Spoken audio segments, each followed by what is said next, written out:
Hello everyone, কেমন আছেন সবাই? গুগল পিক্সেল 8 প্রো ফোনটি নিয়ে হাজির হয়েছি আজ আপনাদের মাঝে। এবং এই ফোনটি কেমন পারফরমেন্স করবে, এই ফোনটি কাদের জন্য ভালো হবে এবং কাদের জন্য ভালো হবে না, এটাই মূলত আপনাদের সাথে শেয়ার করব। তো যারা আমার চ্যানেলটি এখনও সাবস্ক্রাইব করেননি, প্লিজ চ্যানেলটি সাবস্ক্রাইব করে পাশে থেকে বেল আইকনটি বাজিয়ে দিন সবার আগে নিত্য নতুন ভিডিও পেতে। তো চলো বন্ধুরা, কথা না বাড়িয়ে মূল ভিডিও শুরু করা যায়। এই ফোনটির ডিসপ্লে নিয়ে যদি কিছু কথা বলি, এই ফোনটির ডিসপ্লেতে ব্যবহার করা হয়েছে 6.7 ইঞ্চি একটি অ্যামোলেড ডিসপ্লে, যেটা নাকি 120 হার্জ রিফ্রেশ রেটের সাথে এখানে ব্যবহার করা হয়েছে। এবং এখানে পিপিআই ডায়মন্ডসিটি পাবো আমরা 489 পিপিআই ডায়মন্ডসিটি। এবং রেজুলেশনের কথা যদি বলি, রেজুলেশনে কিন্তু বেশ ভালো রেজুলেশন এখানে ব্যবহার করা হয়েছে। কারণ এখানে কিন্তু রেজুলেশন ব্যবহার করা হয়েছে 1344x1992 পিক্সেল রেজুলেশন আমরা এখানে পেয়ে যাব। তো এই ডিসপ্লেটি আসলে খুবই ভালো মানের একটি ডিসপ্লে, অ্যামোলেড ডিসপ্লে। আবার এখানে 120 হার্জ রিফ্রেশ রেট সাথে পাচ্ছি। এবং এখানে পিপিআই ডায়মন্ডসিটিও বেশ ভালো ব্যবহার করা হয়েছে এবং রেজুলেশনও কিন্তু ভালো ব্যবহার করেছে। অর্থাৎ এই ডিসপ্লেটা আপনি কোনো ভাব দিয়েই কিন্তু খারাপ বলতে পারবেন না এই ডিসপ্লেটাতে।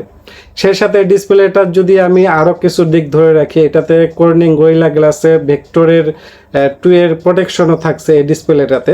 তো ডিসপ্লে ওভারঅল আমার কাছে ভালোই লেগেছে। এই ডিসপ্লেটা কিন্তু অলওয়েজ অন ডিসপ্লে।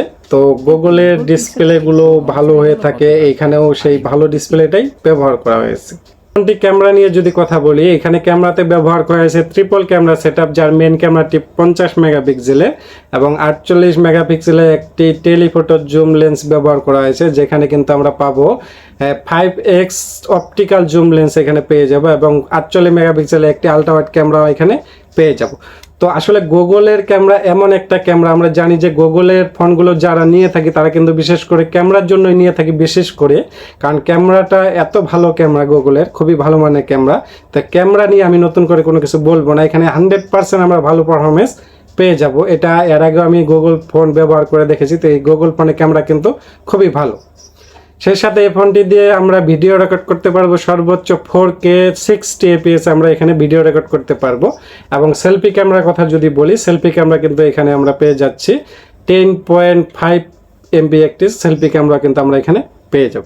এবং এই ফোনটি কিন্তু আমরা র্যামে পেয়ে যাবো শুধু একটা ভেরিয়েন্ট, যেটা হলো 12GB এবং স্টোরেজ আলাদা আলাদা ব্যবহার করা হয়েছে 128GB, 256GB, 512GB এবং 1GB এখানে স্টোরেজ আমরা পেয়ে যাচ্ছি। এবং এই স্টোরেজগুলো হলো UFS 3.1, অর্থাৎ কিন্তু খুব ভালো মানের লেটেস্ট স্টোরেজ এখানে ব্যবহার করা হয়েছে।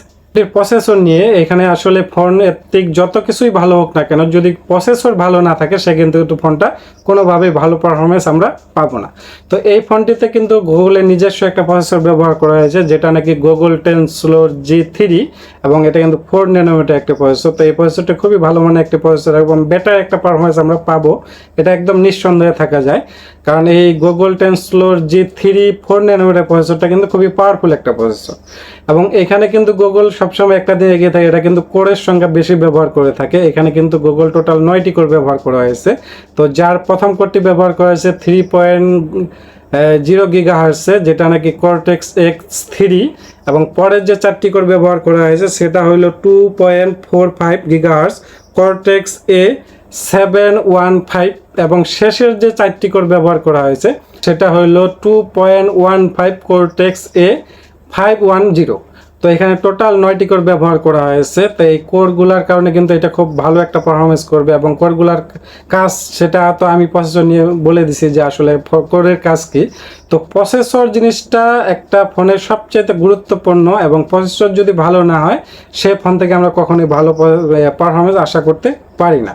তো এই ফোনটার প্রসেসর খুবই ভালো এবং এই ফোনটাতে ব্যবহার করা হয়েছে 5050 mAh এর একটি ব্যাটারি, সেটাতে 30 ওয়াটের একটি ফাস্ট চার্জার পাচ্ছি এবং 23 ওয়াটের একটা ওয়্যারলেস চার্জারে আমরা এখানে পেয়ে যাবো। অর্থাৎ 23 ওয়াটের একটি ওয়্যারলেস চার্জারের সাপোর্ট আমরা এখানে পেয়ে যাব। তো এই ফোনটা যা যা অফার করতেছে, এবং গুগলের ফোনগুলো বরাবরই ভালো হয়ে থাকে এবং এই ফোনটা কিন্তু আরও আপডেট করে নিয়ে আসা হয়েছে।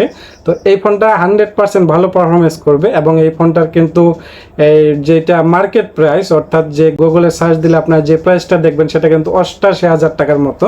তো এই ফোনটা কিন্তু আমরা মার্কেটে যদি কিনতে যাই, ঢাকা শহরে যদি আমরা কিনি আনঅফিসিয়ালি, সেক্ষেত্রে কিন্তু আরও কিছু কম দামে পেয়ে যাব, হয়তো আবার 10-12 হাজার টাকা কম পেয়ে যেতে পারি। তো বিশেষ করে হলো যে যারা নাকি ক্যামেরাকে ফোকাস করে নেবেন এবং ভালো পারফরমেন্স করতে হবে, তারা এই ফোনটা নিতে পারেন, এবং এই ফোনটা কিন্তু খুবই ভালো একটা ফোন। তো গুগল ফোন বরাবরই ভালো, এখনও ভালো, এই ফোনটা অনায়াসে আপনারা নিয়ে নিতে পারেন, তবে প্রাইসটা আমার কাছে একটু বেশি মনে হয়েছে।